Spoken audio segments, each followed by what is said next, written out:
Okay, we have a table and the given coordinates. When x equals negative 18, y equals negative 48, x equals 7, we have 52.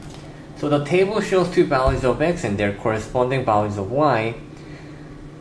In the xy plane, the graph of linear equation, so it's a linear equation.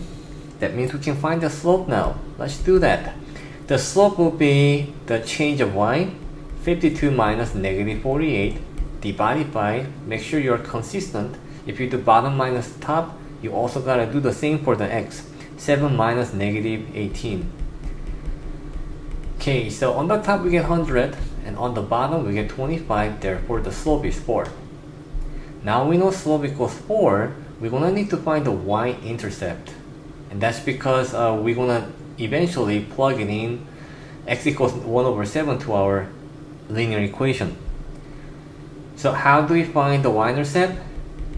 Okay, after you plug it into 4x plus b, the y-intercept form, plug it in one or the other. I'm just going to choose a positive number, x equals 7 and y equals 52. Plug it in 7 here and 52 for y. Then 52 equals 4 times 7 will give you 28, and your b should equal to 24. Now we have an equation, y equals 4x plus 24. Let's plug it in, x equals 1 over 7.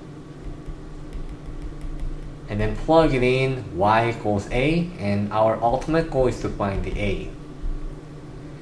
So once you plug it in 4, and you get 4 times 1 over 7 plus 24. And let's just use calculator. And when you do that, or decimals, either way, you get 4 over 7 plus 24. And when you put that in, you get this. But our answer choices are all fraction and even improper fraction.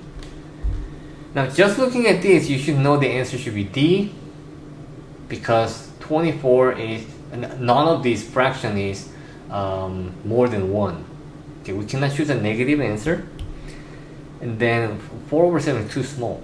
But in case you still want to know that you get 172 out of 7, just press the math button if you're using a TI-84, and there's a frac number 1, frac, that's short for a fraction. You press that, and then you're gonna get 172 over 7, and that match with the choice D.